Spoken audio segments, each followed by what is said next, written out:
Hi,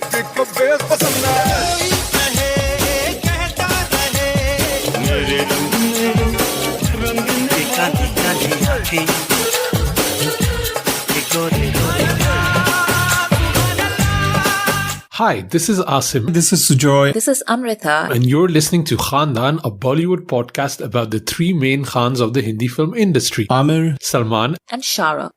Hi, you're listening to Khandaan, a Bollywood podcast regular feed.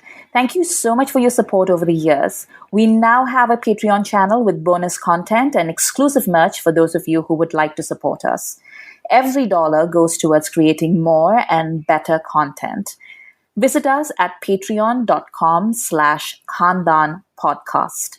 Hi and welcome to a new episode of Khandaan Podcast. My name is Asim Berdi and I'm joined by my lovely co-hosts Amrita and Sujoy. Hey Amrita, hey Sujoy. hello. Hello, everybody. We're back with a new episode. We've got tons of things to talk about. I think we wanted to talk about a few things that we watched, but then also still want to... I think abhi tak Pathaan hazam nahi hui. I think we need to talk more Pathaan, right? Did you guys watch that amazing interview on Film Companion with Siddharth Anand, the director? Yeah. I haven't watched it yet, no. He is probably the most likable Bollywood director I have ever heard interviewed. Because usually, like, even if it's Rajkumar Hirani, you are like, well, I can kind of spy a little bit of douche. But this guy is like super normal. He's just like, you know what, like I like these things and then this is what I'm doing. And I don't know, like I feel like everybody in that film was just super tight and super close. And they were just really happy to be doing what it is that they were doing, right from like Adi Chopra to Sid Anand to Shahrukh, John and Deepika. Like I don't know if I mentioned this in the last episode when we were talking about Pathaan, but I have never heard John talk about any of his co-stars the way he talks about Deepika. Like he loves Deepika. He's like, she's such a nice girl. I love her. I love her dad. I love her mom. It was super cute, yeah. So, but truth be told, Amrita, how many interviews of John have you actually listened to? That is also true. No, I really enjoyed that interview because I think Siddharth Anand is definitely winning me over. I think I was quite cold on him for the first few movies he made. But three things changed. I didn't know he was actually related to Mukul Anand, who's like literally one of my film directors. Like, what the hell? It's his mama or his chachu or whatever. I was like, wow. Secondly, he said... Meri Jung is his favorite movie. And I was like, oh my God. My guy. Meri Jung. I mean, let's not forget not only Mukul Anand, but also Tinu Anand. Who's Tinu Anand? Is they related? Tinu Anand. Yeah, the actor. He's his son. No, he's Chachu. Oh, okay. Okay. Oh, good. I mean, Tinu Anand, no disrespect. He's made some really good movies, you know? So I had a good time watching that one. I liked how they were trying to corner him to get a few ideas about what the sequel will hold and all that, and he was being very, very tight-lipped. But yeah, we're going to be talking more about Pathaan for sure. But I wanted to first plug something. Amrita, maybe you should do it, right? We're starting something new and we have a nice giveaway with it too. Yeah, so we're doing a monthly newsletter because we realized that we have these, giveaways every so often. And we didn't want to make it a Patreon only thing. Patreon is quite separate. And also with Twitter being the way it is, we just wanted a reliable way to connect with everybody and make sure that you know the things that are, like on offer, basically. So we've done this before, right? Like we did for, hilariously enough, for like Thugs of Hindustan was like one of our big international giveaways, right? Yeah, we've done it for Sweethaga, we've done it for Thugs of Hindustan, so we've done quite a few of those, and we're hoping to do more. And I think also it's a good way to communicate more information about meetups, things that are happening that we're doing around that. Sometimes it's good to have a calendar or like an email with every information, and I feel like social media is scattershot. Some of our audience is on Insta, some is on Twitter, some have shut down Twitter. So we thought this might be a good new avenue to do that. So we're not going to choke up your emails, mainly because none of us have the time. And we're still sort of in the process of slowly finding our social media manager, which we've been talking about for like half a year now, but like we haven't quite gotten around to it. So what we are offering is basically a monthly newsletter that will give you updates. It's a good way for you to find out like who are the guests that we had on the show, what are the giveaways that we have on offer. We'll also maybe like, we haven't quite made up our minds like what else we're going to be including in the newsletter, but I think there's going to be like merch. I think we might give you access to certain extra content that we are repurposing from Patreon after a certain, like Patreon is always going to get dibs, right? I'm sorry, you guys, like that's going to happen. There's always going to be a 2-tier system, but we do a lot of like fun things on Patreon that maybe you guys could maybe get through the newsletter. So it's going to be on Substack. We're going to put the link up on all our social media channels and also in the show notes of this episode. So all you need to do is go there and like subscribe, and like we're not going to sell your information or anything. Like we're pretty safe that way. Like who are we going to sell it to anyway? GDPR compliant. Right. We are GDPR compliant even after Brexit. You can just like sign up. And the cool thing is that we're going to start with the giveaways, right? Like, so you want to tell them about that, Asim? Yeah, so we have 2 Blu-rays of the movie Bones and All, starring Timothy Shalimar and Taylor Russell. And this is directed by, let me pronounce this correctly, Luca Guadagnino, I think. I mean, he's the director of Call Me By Your Name. Yeah, famously. So this is kind of follow-up. It's with Timothy Chalamet. We have 2 Blu-rays to give away. And we'd happily give them away to people that sign up to the newsletter. So the information will be in the show notes of this episode. Sign up, and you can get a chance to win one of these Blu-rays. We're going to be announcing this consistently over this month, and then basically at the end of February, what we are going to do is we're just going to pick like 2 names at random. And then in March, we'll basically, the first week of March, we'll just reach out. We'll like announce the winners, but we'll also reach out to them and like tell you that you've won whatever it is. Yeah. Maybe we'll do like a live drawing of the names on Patreon. That could be fun. That would be fun, right? Like, because we're trying to do more live streams on Patreon. Yeah. And, if this is good enough for YouTubers, then it's good enough for us who are not YouTubers. But we could do like little things on Patreon. Yeah, we were going to do a live stream today, but Sujoy was like, "Man, nahi nahaunga. I'm not going to wash my face." Kasam khali thi. I don't know what was going on, Sujoy, but No, I'm definitely not video ready today. Like I look rough as hell, man. It was a rough weekend for Sujoy. Yeah, let's not go there. Let's get into the show a little bit. Yeah. What did we watch? Amrita, Sujoy, you want to kick it off? What did you watch this week? Oh, I started watching Class, the new Netflix series, which is a remake of Elite, which is a Spanish TV series, also a Netflix show. So this is on Netflix, and I think it's a Netflix India original. I could not complete episode 1, to be honest. It is boring as hell. That's my review. So I think it starts off with a death in the school, and I think the story of the show is going to be told in a flashback. And this guy who is from the lower part of the Delhi society, he's being interrogated by Delhi police. Very slumdog kind of a vibe, and then he's like, they're questioning him like, how does a boy who belonged to this part of Delhi go into one of the richest, one of the most affluent schools of Delhi, which is called Hampton International? And then he's like, I got scholarship, my school got burnt down and he got his way through. And there were 3 of them who got selected into this Hampton International on the basis of scholarships. And then it kind of is a flashback of how they're trying to integrate within this really affluent society, and all of them who look down upon these 3.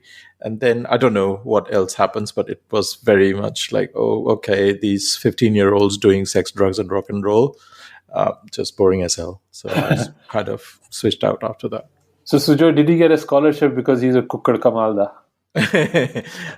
Yeah, oh my God, I didn't even make that connection. But yeah, if Karan Johar was to make this would be colorful and song and dance and everything. And this had no fun or joy in this. It felt like another a spin-off of Delhi Crime in a way. Oh wow. Yeah, very drab, very, just bland. I've literally not heard anything about this show, that it even dropped, who's in it, who's made it. I think there was a lot of social media hype. I think Karan Johar sort of posted all the cast members who were being cast as the young members of class. Mm-hmm. But then after that, kind of tapered off. Okay. So you're not going to continue watching it? I don't think so. No, life's too short. Okay. Well, that and that's on Netflix, right?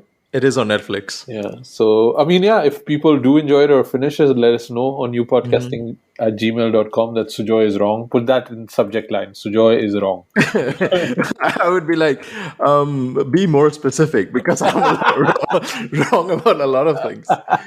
Yeah. There's another Netflix movie that came out called Vad with Sanjay Mishra and Neena Gupta that I'm really interested to watch, but I haven't got around to watching that, but I will. That looks dark, man. And yeah. But yeah, it's got Sanjay Mishra and Neena Gupta and Manav Vij from Lal Singh Chaddha. So I want to watch it, but I haven't got around to it. Yeah. Maybe anything else you watched? No, I just watched reruns of Schitt's Creek. But other than that, one of those weeks. Yeah. Amrita. I've been watching Cinema Marte Dum Tak on Amazon Prime. Yeah. I really enjoyed it.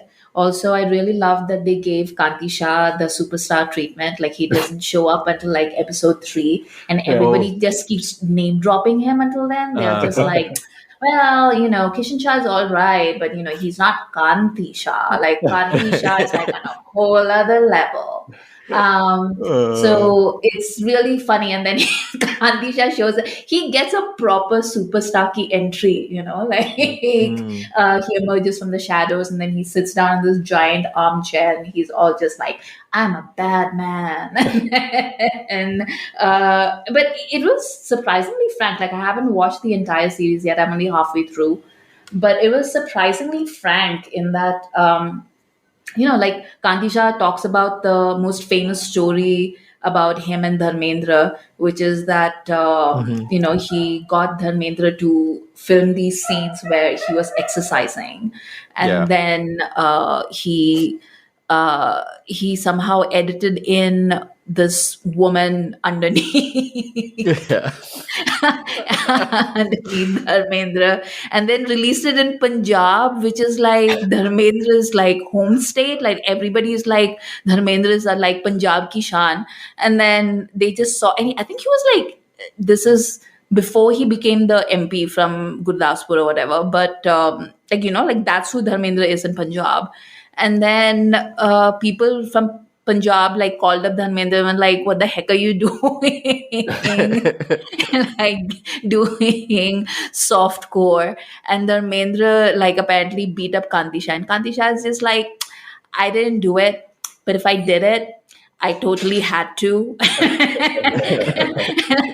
He's totally Darvoing it, and it was really funny. But yeah, I really enjoy the series so far. You've watched the whole thing, right, Asim? I have. The way you were describing Kanti Shah, it made me think of, remember Melrose Place?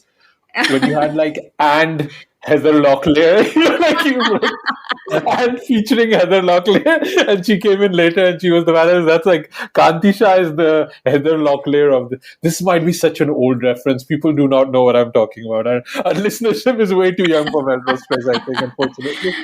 I really loved it. I'm glad you're enjoying it too. I just like watching documentaries about cinema, and I just don't feel there have been that many good ones. And this is not necessarily the cinema I kind of zone into. I don't get like that much pleasure out of these kind of movies, but I really enjoyed how the kind of, it's kind of like very how do you say, labor type movies, right? It doesn't have any fancy glamour. It's just like make it, get it done, earn your money, on to the next one, right? And I like that kind of approach. It's like stripped bare of any kind of elegance towards cinema. It's very like goal driven, and I kind of appreciate that. I really liked it. The only thing I'm still annoyed about is that we don't get to see the movies that they actually made, because that's what I wanted to see. Like that part, I've not heard. Oh, I thought they showed the movies at the end. Yeah, that's what I was hoping. I went to the end until episode 6, and I was like, wait, is it in related content? Is it like, how do we get to watch these movies? And that's not there. So I was like, they really missed a beat there, unless it's dropping later on. But again, it's not been announced. I've not heard anything about it. So I'm just like kind of left like with a unsatisfied feeling. I mean, all the ridiculous anthologies that all these streaming platforms showcase, why can't we have an anthology of these four guys, Yeah, that sucks, man. Yeah, so that's what I was kind of hoping for, but I like because they make like, I don't know how far have you gotten, Amrita? Like probably quite far if Kantisha is already in it. You're episode 3-4 in, right? Yeah, so I'm like 3 episodes in, and I've just gotten halfway through episode 4. Yeah. So I was hoping maybe the last episode would be the movies themselves, but then they have a chat with, like, there's a whole red carpet event happening, and like they're getting interviewed by Arjun Kapoor, but the movies are not shown. So I was like, okay, that's kind of a weird decision. I don't know why they did that. It was so like sad but also wholesome when they were told that they can make a movie again, and they start calling up all the people and they're just like, you'll never believe it, they're gonna give me money to make a movie, like it hasn't happened in 25 years and I'm gonna make a movie again. I mean, these guys, like, like these are the people whom I respect much more than like your random schmo who shows up on Twitter and says, Pathaan ki itni collection hui, and like Reddit bros who are just like, well, why doesn't India make more Nolan movies? Like, I don't give a crap about any of those people, but I like these guys are like in there in the trenches doing what they love, and they do it entirely because they're doing it for money and to survive, which is something that everyone keeps talking about. Like, this is how I run my house, and they're not living very luxurious house lifestyles either. But like they're just salt of the earth people, and it really gives you a good sense of what this industry is. Like when we say Bollywood, it's a catch-all term that means a wider industry, and it embraces a wide range of people. And when I hear, smug 20-somethings talk about like how Bollywood needs to die, I'm like, there's an entire economy of people who depend upon that industry. It just makes me so mad when I see someone like these people, and you don't need to respect their movies, although I do personally. But you can't take away the fact that they work hard and that they really love what they're doing. And also just how many actors are in those movies that we know that, we're going to be reviewing Gupt later on. Like half of those actors are in these movies, so it's kind of crazy how close both industries are, Oh yeah, for sure, because there is something called the Producers Guild in Mumbai for people who are associated with the movie industry as such. So everybody who is like spot boys and camera assistants and people who are working in the machinery that produces a movie, and they are founding members, and and they have been in those societies and associations for generations, right? And so it really takes a very bad, just one bad movie for them to go from, the leagues, and then you get deteriorated into these, the outskirts or the peripheries of the actual movie industry. It's really fascinating. Yeah. That's what Farah's talked about before, Yeah. right? Farah Khan. Yeah. Like, she's talked about how her dad used to do rather well. And then, one movie went south, and then he gambled one more time. And that's it. They were out living in the slums. Yeah. It's wild just how precarious their lifestyle really is. Yeah. Yeah. I also really like the story of the lead actress there. I think her name is Sapna. Yeah, Yes, Sapna. she's a legend. I didn't even watch these movies growing up or anything, but I knew who Sapna was. Yeah. Is that Kantisha's wife? Yeah. Ex-wife, I think. But okay. It's I mean, I'm not gonna take it away from you. Like, you need to, when you watch Cinema Mate Dam Tak, like, you will. I don't know if they address it later on in the series, but they don't. Okay, they don't. Okay, so I think she broke up with Kantisha, and then she started dating Kishan Shah. Wow. She's there's a scene in one of the episodes that I watched where she's getting ready for a shot, and she just starts trolling the sound guy who's just minding his own business and is just standing there without anything to say. And she's just like, should I drop my cleavage a little bit? Like, what do you think? Like, should I change this? Should I do this? And the guy is petrified of saying, even looking at her.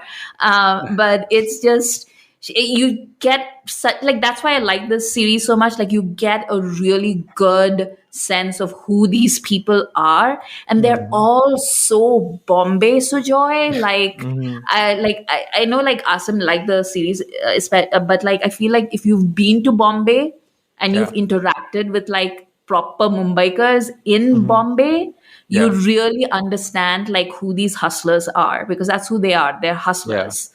There's a meteor to the way that they interact with the world and engage with it. And even though they've all been out of the game for 25 years or whatever, you can see them just falling right back into those patterns.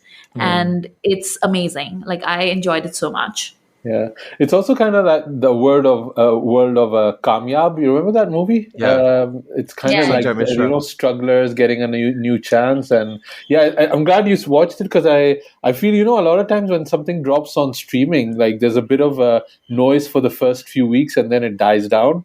But I think it's a really good movie. I mean, it's a really good documentary, and people should check it out on Prime. Anything else, Amrita? No, I don't think I was watching anything else. Yeah. I wanted to plug one thing that I watched, and then we're going to go into the Q&A. But I watched JOYLAND. I got a screener for that this week, the Pakistani movie directed by Saim Sadiq.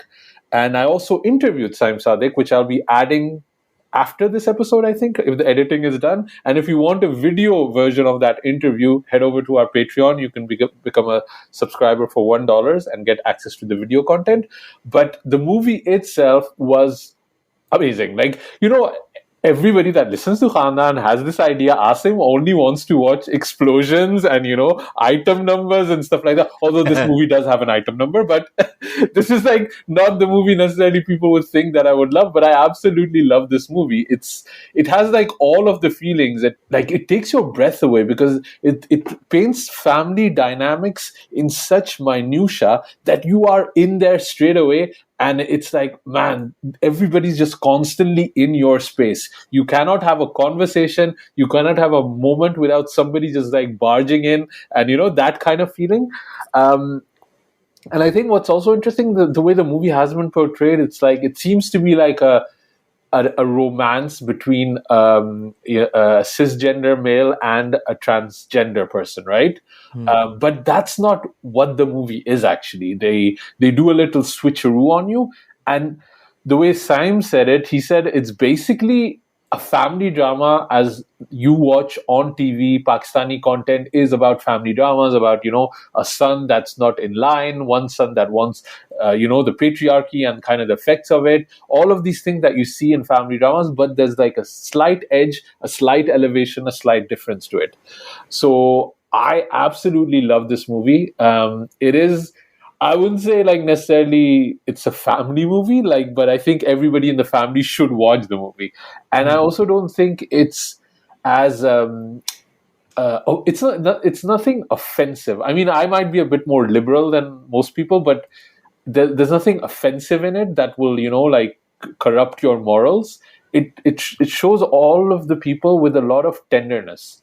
And even individual relationships between certain people are shown with a lot of tenderness.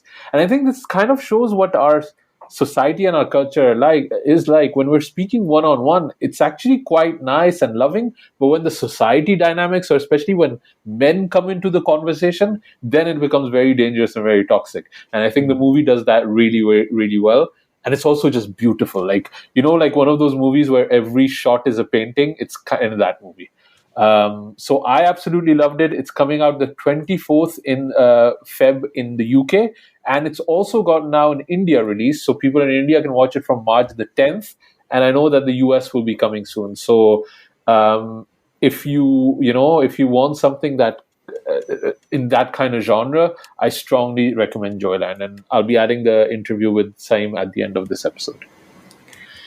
I just want to say that I really want to watch Joyland, but I wouldn't really count on its release in India because that's what they said about Mola Jat. And where is Mola Jat, guys? Where is it? Right. Where is it? Yeah. It's not in India, I can tell you that much. So I don't know if that's actually going to... Why isn't it at least on streaming? Anyway. I think they're just pushing it they won like a Cannes prize, right? So it has value to show it in select art theaters and get your revenue that way. I just don't think streaming gives them enough money, and I think that's even why Mola Jat is holding off. If he can, I think they're re-releasing it in the UK, and they can still make more money on a re-release than they actually can by giving it to Netflix or Prime or whatever. I think Mola is maybe different, but Joyland, I'm not sure if they can. Should it go to Mubi, or how that pricing works? If they want to re-release Mola Jat in the UK, may I suggest the end of April? I feel like that would be an excellent time for you to re-release Mola Jat in the UK. Yeah. The end of April, guys. The last week of April. That would be amazing. April 2023. I want to be clear. Let me try to DM Mahira Khan, although she seems busy because she hasn't been able to reply to the other DMs I've sent her. So she must be busy, right, guys? Right? I'll DM Fawad, you do Mahira, and between the two of us, we'll make something work. We'll make it happen. So yeah, I mean, the news today was Joyland is releasing, but who knows if it releases or not. But if you can watch it, it's a really, really good. I did see it was a PVR release in India, so. Yeah. Shall we get into the Q&A a little bit? Yeah. We got a ton of questions by our patrons, which is amazing. If you want to ask us a question, you want to interact, sign up at Patreon. The link is in the show notes. We split them up in two sections. One seems to be a lot of Pathaan questions, and then just random 90s nostalgia questions. So let's try to do as many as we can, okay? This was a nice note. This is not a question, but it is a correction, which I also like. Geetika wrote us that the review you mentioned of the protester watching the movie was actually a parody from a comedian and an SRK fan. He is on Twitter at Saeed Irfan Ahmed. This, of course, does not take away anything from his hilarious review. So I just wanted to add that the review we mentioned was actually a spoof. So, I mean, great job. They got me tricked, and I had a lot of fun with that. So, first proper question. Lena says, I saw a YouTuber post a video speculating the future spy universe scenarios, including one scenario in which they cast Amir as the evil mastermind pulling political strings and pitting the spies against each other. In my wildest dream, take all my money. Make that happen. What do you feel what the future is? I think we were talking, they were trying to corner Siddharth into some potentials. Like I think they spoke about a prequel between JONabraham and Hrithik Roshan, and then also about a tie-up between Katrina Kaif and Deepikapadukone. I don't think either of those are happening. I just don't see it. I think Sid was definitely interested in the Katrina Deepika one, which anybody with half a brain cell would be, but I don't know if that's actually going to happen. But I know Laina is like a huge Amir fan, so of course she's full on into this. But honestly, like the two things. One, don't take anything said by a YouTuber with anything other than like several sackfuls of salt, because nobody knows anything, but YouTubers least of all. And also, I don't know, you guys, like I like the idea of Amir in the spy universe as the villain, because I think he'd be pretty great at it, honestly, and we could see all the three Khans and Amir on screen maybe. But I honestly feel like Asim's suggestion for Rekha would have been like amazing. Or somebody was talking about Govinda, and I would pay so much money. Like Govinda would be amazing in that role. But my idea was, if it's Rekha, it would be like Charlize Theron in the Fast and Furious universe, that kind of setup. Or if Amir was in it, I would think of who's the Javier Bardem, like an ex-spy that got betrayed and his face is all messed up and screwed up because of some gas he inhaled. Oh, okay. Skyfall. Skyfall. Yeah, that would be like really cool as Amir. Like somebody who. A lot of times those spies are the ones that have, been left behind by the government and whatnot. But I think that could maybe work. But sorry, Sujoy, you were saying? I was saying Govinda kind of played a negative role in Kill Dil, and I really enjoyed that, even though that movie didn't necessarily work for me. But I really like Govinda in it, and to think of Govinda come back as a villain, I think that'd be great. Yeah. I mean, he won't do it because his ego is too big, but it would be amazing. Yeah. Next question. Yeah. So Viral says, would you say the success of this movie guarantees a success for Jawan and Dunki? Also, do you think it threatens Amir and Salman's future releases to match this level of success? And he also wants us to discuss the future of JONabrahim, as this is the biggest hit of his career so far. Do you think this makes him a bankable actor again after flops like Equivalent Return, Satyamev Jayate 2 and Attack? No. That's that one really quickly, Viral. No, I don't think so. Spoiler alert, nobody is a bankable actor in this day. Not even Amir, with all that has been happening in this country and the state of Bollywood, nobody's a bankable actor anymore. Like if a boycott campaign can, pull down an Amir and a Kareena movie, what does that say about us? But like... JONabrahim, definitely not. Like he's way down in that league of actors. And as far as success guarantee for Jawan and Dunki, also no. Because there were so many things and forces working in unison for Pathaan. No, the success of Jawan and Dunki are solely dependent on how good those movies are. Because now, like there was a drought in Shah Rukh movies for the last 4 years, and this was the movie that broke that silence, right? And it would be interesting to see if that momentum continues with Jawan and Dunki, but I don't think their success is necessarily guaranteed. And Amir and Salman also, there's just too many releases from Shah Rukh this year. Like I don't know why they're doing it that way. I'm not complaining about that.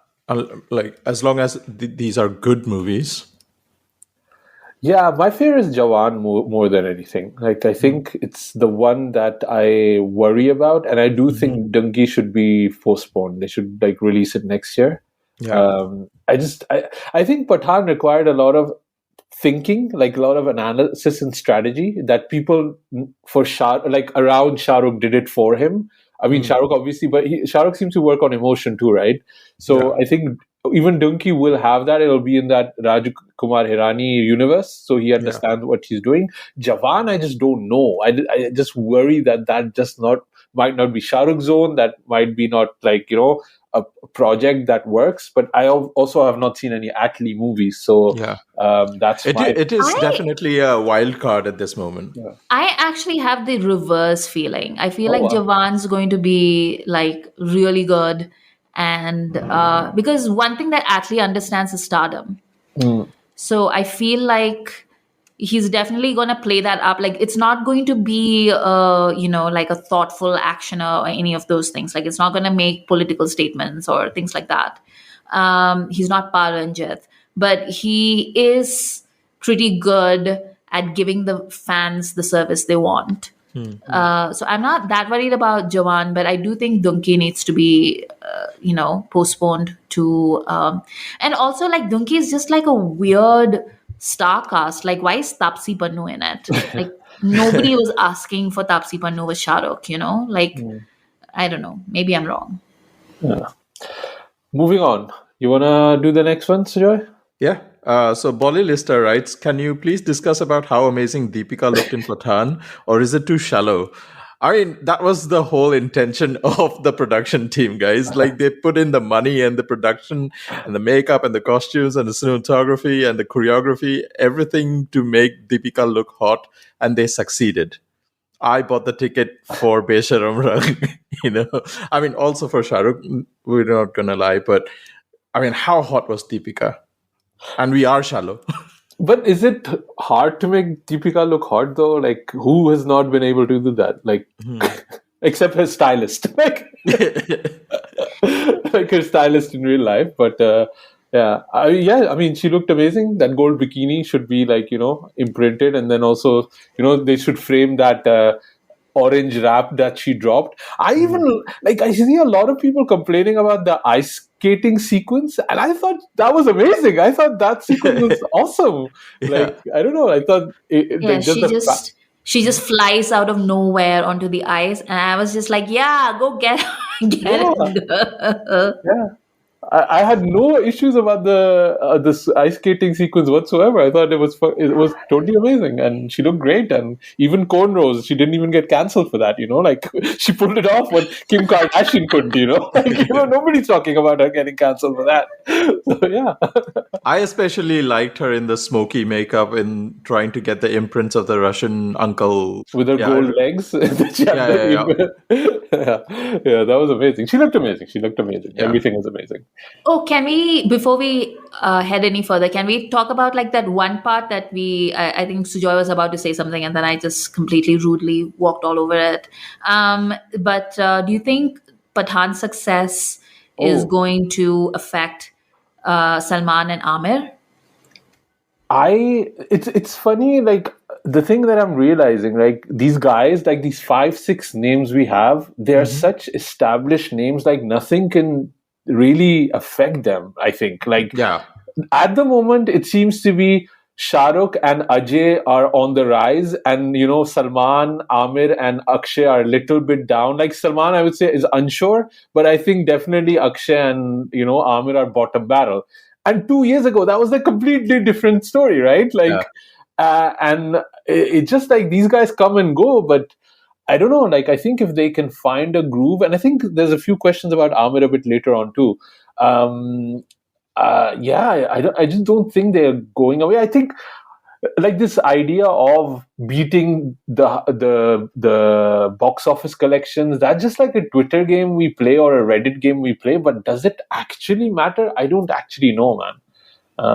Yeah. But have you guys been seeing the Main Khiladi Tu Nari reels on Akshay Kumar's account? Like, he's dancing with Salman on that song. It's so wholesome, but also like Bhai without CGI de-aging is a bit. I feel so Yeah, Oh yeah, I feel old. yeah. What did you mean with that? You feel he's looking much older than he? Yeah, for Oh, sure. okay. Yeah. I think he still looks good though. Like for his age, like I think Banda's still fit, you know. But Absolutely. I do think it was like Akshay was like, जितना भाई से हो पाएगा उतना ही करवाएंगे. Garden में, you know. Bhai is not moving much. Yeah, but Bhai's there. Bhai's there for Akshay. You know, that's kind of cool. Like he's always there for everybody. You know. Yeah, so I like it's so wholesome when Bhai just shows up for all his Bhais. You know, I was watching Om Shanti Om the other day, and the Diwangi came, and like Bhai shows up with Saif and Sanju, and then Bhai is also then dancing with Dharmendra. Like that's such a wholesome scene. And he's so excited, huh? It's like the best part of it now.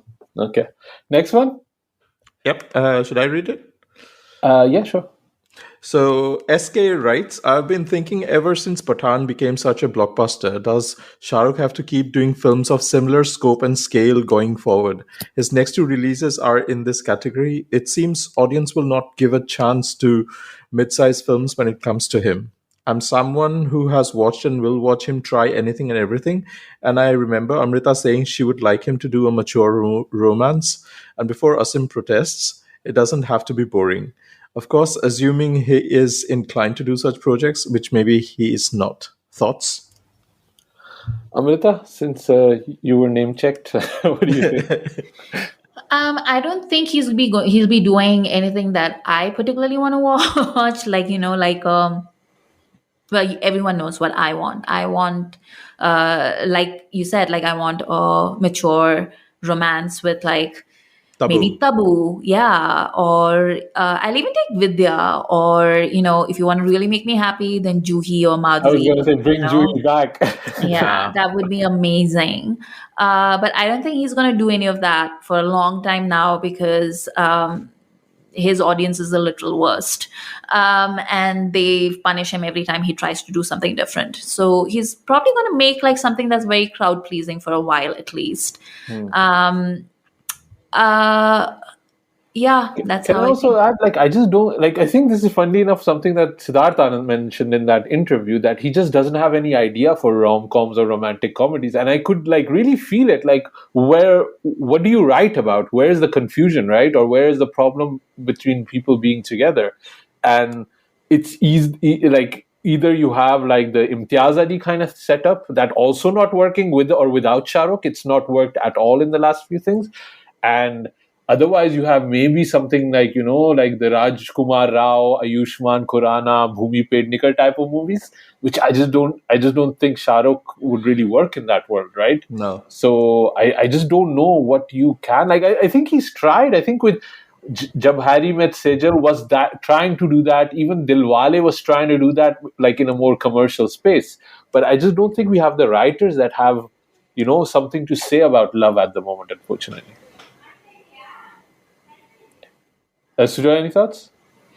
I'm okay with whatever I'm getting, man. I really enjoyed Pathaan, so I'll be back to watch Shah Rukh do a blockbuster anytime. But like, yeah, our Shah Rukh Tabu movie, hell yeah, I'm up for that. But I don't think we are getting that. Yeah, the Madhuri, bring back Madhuri. She's there. She's working. You know, like there's tons of things. Like, you know, divorced parents getting back together, or like, you know, they were together in college, and then they, like, you know, they're finding each other later on. Like there's stories that can be told, but even while I'm saying it, it sounds boring to me, unfortunately. Like, yeah, it feels like what Netflix India has been churning out. Exactly. It's hard. Yeah. It's hard to make romance again in that way. Like my dream is basically that you know, they can do like a Ticket to Paradise sort of thing with Shah Rukh and Mads, and that would be like, it doesn't need to be much. Like, it's like, you know, when Ticket to Paradise came out, like people were just like, well, like, you know, where's the depth in this movie? There is no depth, bitch. Like, it's just about two pretty people that we enjoy watching on screen who have amazing, you know, chemistry, and they are in this beautiful island and they're just doing like goofy shit while, you know, being attracted to each other. Like, that's literally it. That's the movie. And that's all I want. But I do think that, you know, like from going to the theater and watching things and also watching all the reactions online, Shahrukh's, like, obviously he has like different fan bases, but the women that love him will come out for him even if he is an action hero or if he's doing romance. They might be sad that he's not doing the romances, but they will come and cheer him just as much if when he's doing his fan servicey, action movies. And so I don't think he's going to be making niche projects, so to speak. Let's move on. Final one. We have to do quickly this one. This was from Netflix. It's been ages since I watched Salman's Tiger movies and War, so I honestly would have to rewatch everything to be able to rank them. Did you see Agent Vinod? I like that movie and I was surprised it hasn't been a franchise. Did you guys like it? I actually recently rewatched Agent Vinod. And I have to say, it didn't work for me the first time. I was hoping it would work for me the second time, and it still doesn't work entirely as a movie. And the reason is, and it's not Saif's fault, it's not Karina's fault, and it's also not Sriram Ragavan's fault. It's that I think they tried to, when Saif is interested in a project like this, be it Agent Vinod or Phantom or even Go Go Agon, he pushes the subversion too hard that it becomes unacceptable for Desi audiences. Yeah. If he just takes like 5 steps back, it would be perfectly fine movie. But I think they just have to push it a bit too far. And I think his barometer is not at the right level of audiences to make it work commercially. I still don't think Karina should have been killed in that movie. Spoiler. But Sujo, you go maybe. What do you think of Agent Vinod? And then I mean, I have zero memories about that movie, right? Like, I think it was very inconsistent in tone. I didn't know if it wanted to be a Bond or a spy game. Yeah, like not spy game, Spy Hard. With Leslie Nielsen, it felt like it was trying to do both at the same time, and that's not a good space to be for a movie like that. It has amazing songs, though. It's like shot really well. That oneer that they have in there, it's really good too. Yeah. So you have Rapta, but then you also have Pungi Bajakar. Yeah. Which is, the range of this movie. Which was a range, though. It was a big thing that I think a lot of people went to that movie because of Pungi. But Yeah, Amrita? यहाँ border पे अभी भी firing चल रही है. कराची से train जाने वाला. Oh God. Yeah. I don't know what to say, you guys. What is happening, though? What is like he's beating her up or like beating a child? They're like putting off patakas for some reason. I don't even know why. Today's not even like a festival day. Like, I don't understand. They did puja all evening, and then I moved here because like the puja was so loud on the other side. And then now they're doing patakas on this side. I'm like, मैं जाऊँ तो कहाँ जाऊँ? 8 minutes. Let me just see if I can just move to the other room, and then maybe that would be better. Okay. But then you have 4 minutes. how will I do all? Acha, this is done. Acha, theek hai. Then I'll just say quickly. Yeah, I did love Agent Vinod when it came out. I think like Beth and I were the only 2 people who really enjoyed it when it came out. It was just like really like a fun update on the 70s kind of spy movies, with the formula that we used to watch. And the reason why it's not a franchise is because it was a giant flop. That's why. There's nothing more complicated to it than that. I think Saif genuinely was setting it up to be a franchise, and he would have loved to have a franchise like that. And I bet we're going to see him in the Spyverse at some point because he wants a piece of that action. Yeah. It's something that he's been trying for a long time, in my opinion. But no, I don't think so. Actually, Saif could be a better foil than Amir could. Actually, he's got that coolness of him. Yeah. Also, real menace. Like, don't forget, like Langda Tyagi, and also, the Lal Kaptan. Like, he can do menace like nobody's business. Yeah. Okay, let's wrap it up. I think we have to keep the other questions for another thing, for another Q&A. But they're great questions. I want to kind of get into it. But yeah, I think this is it for this episode. Amrita, where can people find you online? You can find me on Twitter at AmritaIQ. And also don't forget to subscribe to our newsletter, which comes like on a monthly schedule and tells you what's happening with the podcast, and also tells you how to get giveaways, like really cool things that we are giving away. Like the 2 Blu-rays of Bones and All, the new movie by the director of Call Me By Your Name, starring Timothée Chalamet. Sujoy, where can people find you online? I'm on Twitter, Instagram, and TikTok at 93K, and you can follow Khandaan Podcast on Twitter, Instagram, and TikTok at Khandaan Podcast. Drop us an email at youpodcasting@gmail.com, and stick around for my interview with Saim Sadiq for JOYLAND. And thank you for listening. Our next episode will be Gupt. Amazing. I hope you guys enjoyed the episode. I had to leave that last part in because we were having way too much fun with Amrita's audio issues. I hope that wasn't too much on your ears. But now it's time for my chat with director Saim Sadiq. He's the director of JOYLAND, which is getting a UK release on the 24th of February. And I think a US and maybe even an India release might follow. There's a video version of this interview. If you want to go see that, you have to sign up and become a patron from $1 and get access to all of the extra content. And a big thanks for all the people that have joined up recently and all the people that joined up from the start, and everybody that's making that Patreon community so lively. So come join us. You can start from $1. Coming back to JOYLAND, this was an amazing interview. I had so much fun talking to Saim, and having watched the movie, I'm hoping for great things for this movie and great things for Saim later on. If you don't know, JOYLAND is the first Pakistani film that won at Cannes. I think they won a certain regard. They also won Queer Palme Award at Cannes, as well as a special jury mention at South by Southwest, and a ton of other prizes. And also, it's the first feature film from Pakistan to make the shortlist for the Academy Awards. We've already reviewed it, so you know my thoughts on the movie. Here's my chat with director Saim Sadiq. Thank you for joining us. Thank you for joining Khandaan Podcast. I saw your movie a couple of days ago, and I have not stopped thinking about it. Thank you. In a positive way. Thank you. I hope so. Just saying if you're unsure.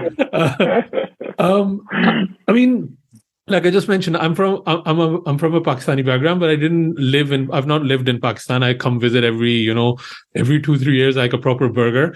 But I just wanted to see, like, how was your journey as a filmmaker? How did you become a filmmaker? Because it doesn't seem that, at least, my side of the Pakistani side that I see is not very conducive to creativity. So I was like, what was the inspiration for you? Or was there a specific moment that you thought, or you saw a movie and you said, now I want to make films? Nowhere in Pakistan is conducive to being a filmmaker. No, nobody. There's nobody who does anything remotely creative in my entire family. 5 generations back and forth, none. So yeah, it wasn't a very easy call to make. It was an inevitable call, because I think I guess I was like 2021 when I realized I really don't have any other talent to, so I might as well just do the one thing that I think I can do. It wasn't like I was excelling at 5 other different things, that I could choose between football and mathematics and filmmaking. I really could just had one option. So I was like, I can only do this. Please let me do it. But yeah, there was no one particular moment, to be honest. I was very obsessed with movies as a child, as a 3-year-old. My whole family knew that I'm obsessed with movies. I watched we had one cassette or 2 cassettes, I think, of some old Bollywood bad movies that I used to just watch every day, because that was the only cassette we had at home, the VHS cassettes, when I was 3 or 4 years old. And since then, it just stuck with me. I just thought it was such a nice way to get away from the world and indulge yourself in a world that, wasn't your own, but, you find ways of seeing how it could relate to the one that you live in. So no, it was really perhaps the only thing I ever wanted to do, but I realized that a bit late in the day, like around 20, when I was 20. I remember when I used to go to Pakistan, I used to have those video stores, and they used to have these DVD albums, right? And I would just memorize all of the albums, just all of the movies that were in there. It's just like a film encyclopedia, just like absorbing it as much as I can. But yeah, fun. Spent a lot of time in DVD shops. Yeah, do they still exist? Very few. Very few, right? Very few. And it's sad because I think it was such a nice place. It was like a little library that you go to, and just be like, oh, these are the movies. But I also felt there was like some sort of like kind of like a atmosphere around them. Like women weren't allowed to go. Like it almost feels like, the theater world that you're kind of showing in JOYLAND, that it's a very kind of like male-centric. These places of entertainment are still very male-centric. Male-centric. Yeah. I mean, DVD shop still, it was like, oh, you can go and get the DVD and then at home, everybody can watch it. Yeah. The theater is like, of course, it's live entertainment. So it's like only the men can go and only they can watch it. What's being performed is obviously only of interest to certain men, very few women perhaps would be interested in that, or maybe they are, I shouldn't assume, but, I don't know of many women who would love to, so yeah, I mean, the places of entertainment in general are just so few. Even for the men, there are very few. It's not like, and the few that we had, sort of social outdoor ways or means of entertainment, have all been taken away from us. Like Basant used to happen, which is a kite flying festival. It was such a big thing. It was something which kind of brought communities together. It was it was a moment of fun and joy taken away. It's cancelled. It hasn't happened in more than a decade. Cinemas are only now sort of making a return in the past 10 years or so. They were again also taken away by many, many dictatorships, one after the other. So yeah, it's a place that starts for entertainment, and then people do weird things to seek it when you don't keep, because eventually they're going to seek it. Yeah. So it's kind of an interesting time for Pakistan too, because on the one hand you have the massive success of Maula Jat. You have Pasuri being like a global hit. Then you also have, Miss Marvel and all of these actors and filmmakers making steps in the West and making these really big projects. And then your movie, getting selected in Cannes, winning a prize. Like, what's it like being a creative in Pakistan? Is there, because also when I saw the themes of your movie, I thought, and there has been a lot of backlash within the country too, but when I'm watching your interviews with other podcasters, and there seems to be a lot of excitement and support too. So I couldn't really figure out what is the creative situation now in Pakistan for you. It's fertile. Now, I do think it's fertile, far more fertile than it's ever been. And I think, I guess it's always been fertile, but there's recognition now. And it's all, funnily enough, happened in 1 year. Whether it's Pasuri, all the things that you mentioned have 1 year, and we haven't had, Pakistan as an entertainment industry hasn't had that many things happen to it in 2 decades before. And then all of these things, a song and, Arooj Aftab winning Grammy and then getting nominated again for a Grammy, Ali Sethi, Miss Marvel, Maula Jat, all of these things happening in 1 year was just such a, like a cathartic year for people who've been working for, I've not been working for that many years, but just people who've been working for so many years, doing great things, but not really getting the opportunity to break out. And this year, somehow the stars aligned. So I guess it's a better time to be here than 2 years ago. But it's tough also because, the more limelight that any one gets in the media, the more you're prone to becoming a soft target, of people know that this is something that media, television or movies are the easiest thing to talk about because they're almost made for people to talk about them, to consume them and talk about them. So everybody has an opinion on it, and everybody is, out to politicize it for whatever means that they can. And a thriving media industry coupled with a very politically unstable society is not the best mix, but I'm glad that we're thriving. Hopefully, we'll continue to do so and not fall for the political situation over and over again, which has happened. So how has that dichotomy been, though, that you've made a movie that's had a lot of critical acclaim? It's getting a release in the UK now, in America too, I imagine. how has the feedback been different from international audiences versus local audiences? What does one audience see that the other audience doesn't, or has there been any like input or insight that you've seen? I mean, obviously, whenever South Asians watch it, whether it's Pakistanis at home or Indians, who've seen it at festivals, etc., or they respond to it, I guess, in a truer way. Because they're able to understand the language, and there's obviously, no matter how carefully you try to subtitle a film, there's a lot lost in translation, a lot of the nuances lost, which is there just in the spoken word.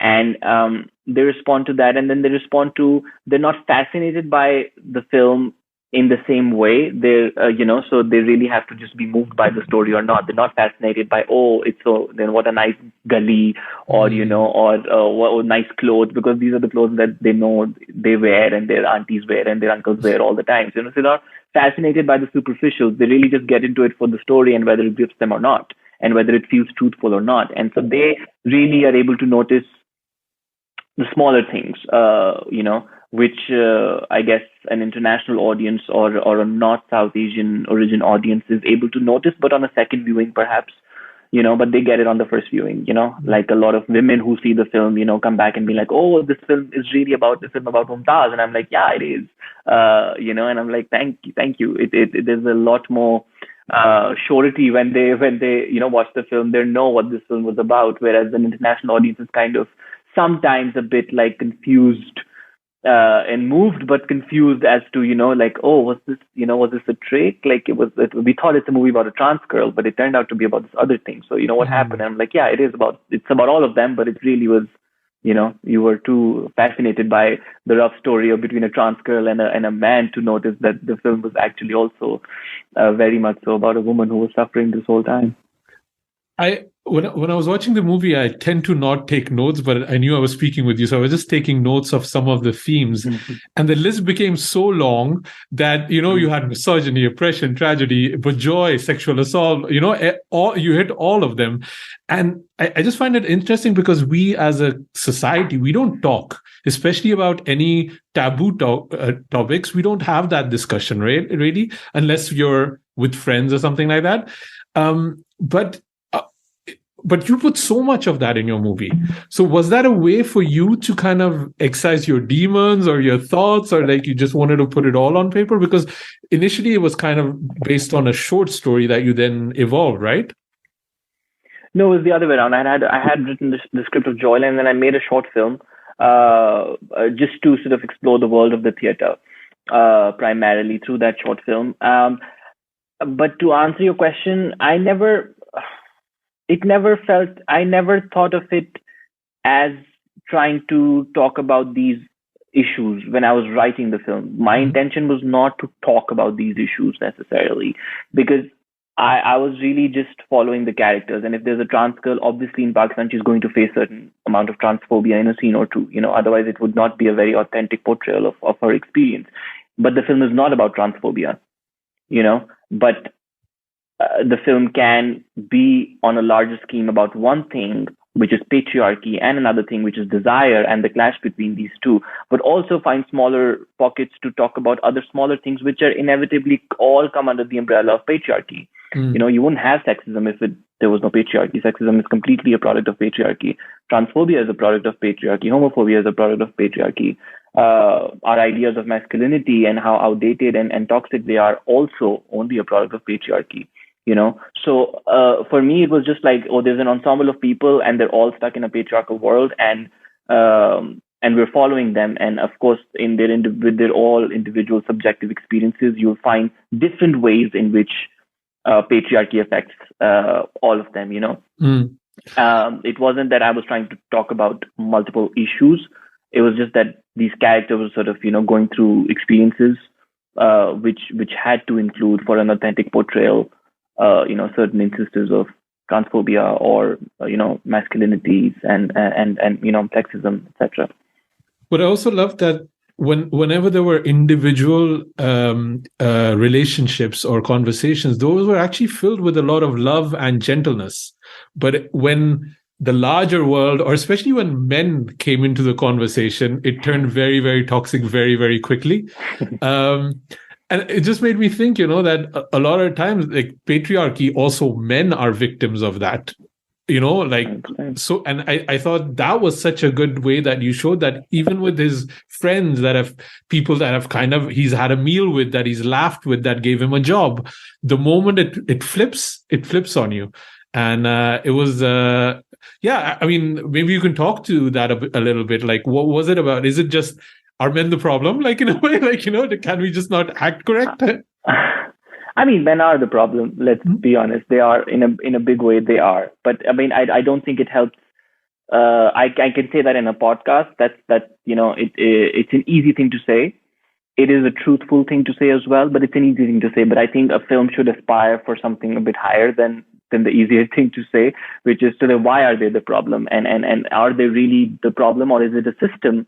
And they're really sort of acting as the agents of that system, as the primary agents of that system. And the system is patriarchy. So let's talk about the system, because it's very easy to blame, like, oh, the father in this film is the problem. But I'm like, but that's every father in all. So you're like, what are you going to do with all these fathers? Where are you going to ship them to live a nicer life? They are going to live here. What are you going to do? They're your father. And so I think, just in terms of looking at masculinity in patriarchy, for me, it's like it's equally stifling in a very different way for men, because they are almost robbed of their ability to feel things and to be able to emote and to be vulnerable, because that very basic human need to be vulnerable is almost made as an anti-masculine trait. That if you're vulnerable, you're not very masculine, or you shouldn't cry too much, or you shouldn't, and that leads to an inability for men to form deeper connections with each other. Like the two sisters-in-law, Mumtaz and Nuchi, have an actual deep, genuine friendship. But you put the two brothers in either on a dinner table, or there's a little scene in the mosque where the brother has a very specific thing that he wants to tell his brother, to Heather, that, I saw your wife doing something, and but he can't get him to say it. He can't get himself to really say what he saw and what he's trying to say. He's like, you should take care of her. You should take care of it. He's like, I don't understand what you mean. I take care of her. What are you trying to say? He's like, yeah, that's what I'm saying. That's what I'm saying. And then he leaves, and he's like, why aren't you getting it? Because men have just been robbed of the vernacular to be emotional and to actually have real conversations with other men, because they're just so busy trying to prove their own masculinity and telling the other one to amp it up as well. I know very few straight men who can actually have a real conversation with each other, and many women do. And unfortunately, the perception is that in patriarchy, women are, the enemy of the other women. A lot of women further patriarchy, and that may be true in certain cases, of course, but at least, when they're allies, they're good allies. And most of the time they are allies. Yeah, that scene was really in a way heartbreaking, because Heather actually wants to engage with his brother. It's the first time he's asking him a question, like, I want to know what you're trying to teach me or tell me. And the brother just doesn't have the language or the skill set to even, explain what he's trying to say. The other thing that I also wanted to ask you, because this is part that I felt I wanted to get more from, is the relationship between the neighbor lady and the father. Because that kind of came in, and it kind of left me without kind of like a solution, or like what happened there. And I mean, in a way, that's a tragedy of life. I get that. But why did you want to put that in as a filmmaker? Well, I mean, I think for me, it's probably the most significant scene in the film, and it doesn't lead to a resolution, except the resolution is that they're not going to be together. They're going to continue to be neighbors, and that's it. That everybody's going to act like that one night didn't happen, and that conversation never happened that everybody has the next morning, and everybody's going to pretend that, and we're very good at that. We're a solid group of citizens when it comes to pretending and ignoring a topic. I think so. That I was like, they're going to be fine pretending that this never happened.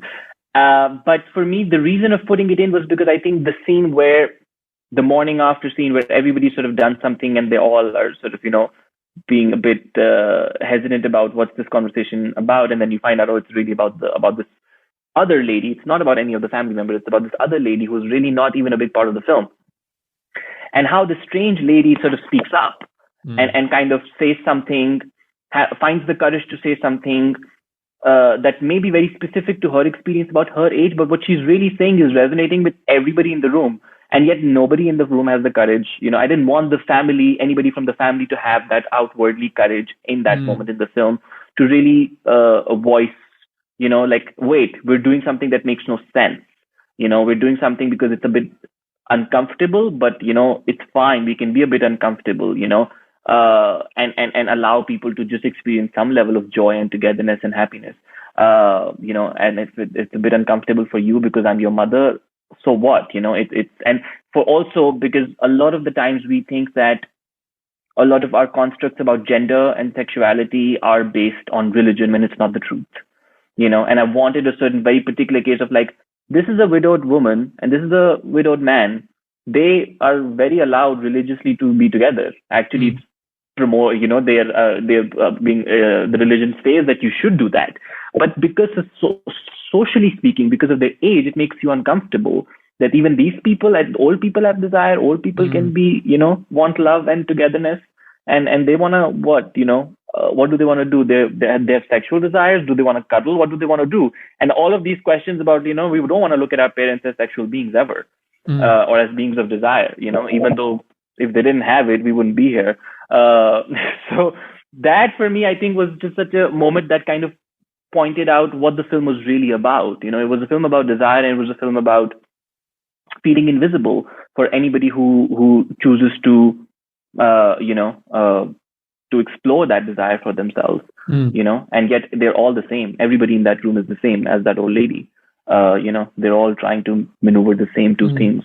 I love that you gave her that almost in a way a hero moment of speaking up, to the neighbor lady, because in a way the movie doesn't have that many hero moments, right? Like we can be so the problem is right in front of us and we cannot see it. And I think we're running out of time, but what's next? I mean, I have so many questions, but what's next for you?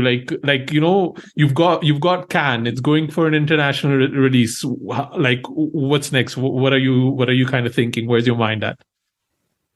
Oh, a lot of travel. I'm coming to the UK for this, hopefully soon, and then for the release in UK. Then there's the US release, there's the Spirit Awards that we're nominated for.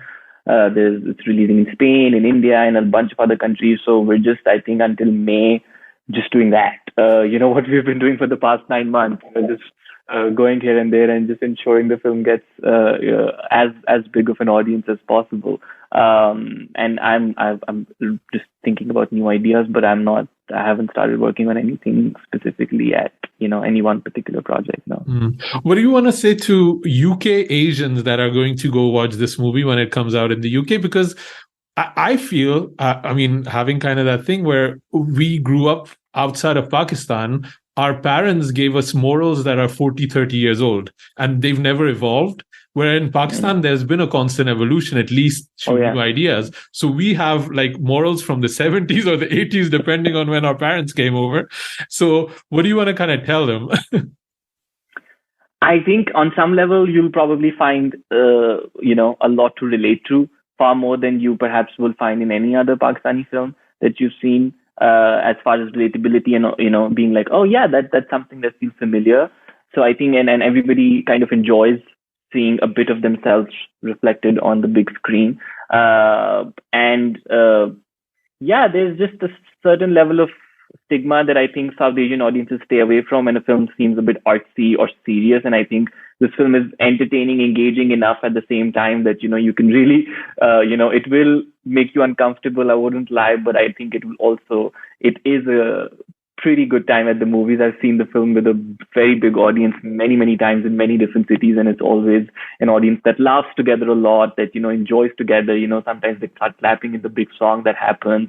And then, of course, in the end, they get uncomfortable and they cry also, which, but it is a big theater movie experience, so don't be fooled by the fact that it's an independent film. Independent films can be theatrical experiences too. Yeah, it's an amazing watch. I mean, I think everybody should watch it, even if there is a bit of. I'm going to recommend it to my parents. Like, I think they should watch this movie. I think it's truly wonderful, and I'm excited for what you're doing, and I'm excited to see what you do next. And who knows, when you're in London, maybe we can meet up. Absolutely. Thank you so much.